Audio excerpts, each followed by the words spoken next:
Welcome to VARINDIA News Hour. Mounting fears of growing debt burden in Buy Now Pay Later modules. New research by financial advice service OpenMoney finds almost 57% of adults aged 18 to 50 have now used Buy Now Pay Later schemes, up from 49% last year. The largest rise in usage has been among 45 to 50-year-olds, where 16% growth in the last year makes it the age group most likely to choose the payment method, with 58% having done so compared to 56% of those aged 18 to 24, contradicting the belief that it is largely a tool for youngsters.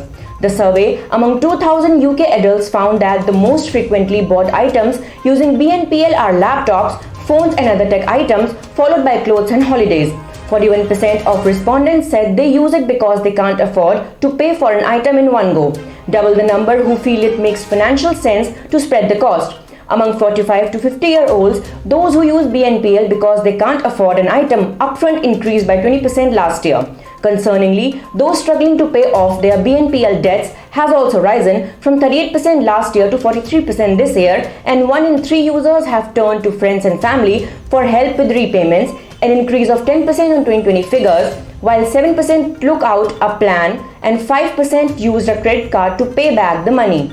Buy Now Pay Later services are a form of payment where consumers make purchases and pay them off over a period of time in several installments, often interest-free.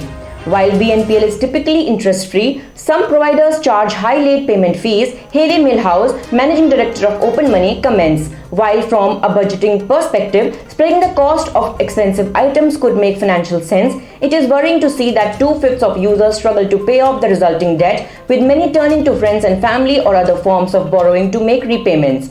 The UK's Financial Conduct Authority will introduce new rules for Buy Now Pay Later firms amid mounting fears of a growing debt burden for cash-strapped shoppers.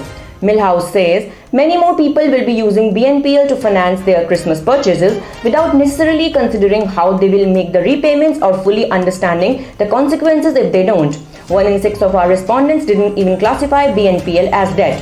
The sooner these schemes are regulated and brought in line with the consumer protections required for other forms of unsecured debt, the better. Let's look into today's headlines in VARINDIA. IT department raids offices of Chinese mobile firms in India. The Income Tax Department is conducting searches on leading Chinese mobile companies across the country. Mobile companies including Oppo, Xiaomi, OnePlus, Dixon and Rising Star India are being covered in this search along with the distribution partners of Oppo. Raids were conducted at 15 premises of Oppo, OnePlus and Xiaomi in Delhi NCR, Mumbai, Bengaluru and Hyderabad. The search operations were conducted based on intelligence inputs of concealed income and tax evasion. Amazon seeks regulatory approval to buy Cloudtail. Amazon had made a filing with the Competition Commission of India for approval to buy Catamaran's stake that will give 100% ownership in Prion.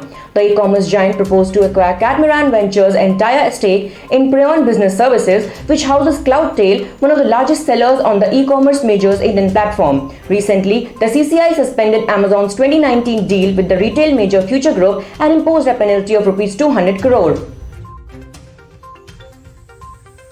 Microsoft gets EU approval for Nuance acquisition. Microsoft has received an approval from the European Commission for a potential acquisition of Nuance Communications at $19.7 billion, which deals in speech recognition and AI.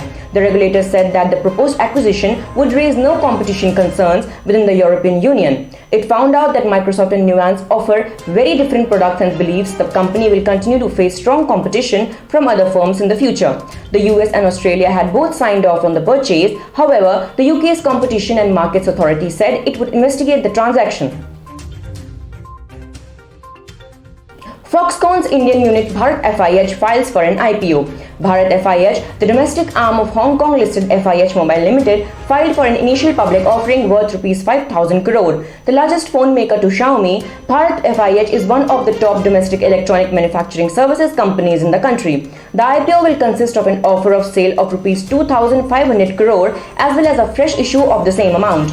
The proceeds from the IPO will be used for working capital requirements, general corporate purposes, funding capital expenditure requirements towards upgrading and expanding existing campuses and investing in subsidiary RSHTPL for financing its capital expenditure needs. UK reports highest daily rise of over 1 lakh COVID cases. The UK government reported 1,06,122 new virus cases in the last 24 hours, the first time the daily figure has topped 1 lakh as the Omicron variant spreads rapidly. The UK is one of Europe's most affected by the virus, with 1,47,573 deaths since the pandemic began and more than 11 million positive cases. The government is urging the public to get third vaccine jabs, and more than 30 million have received boosters so far.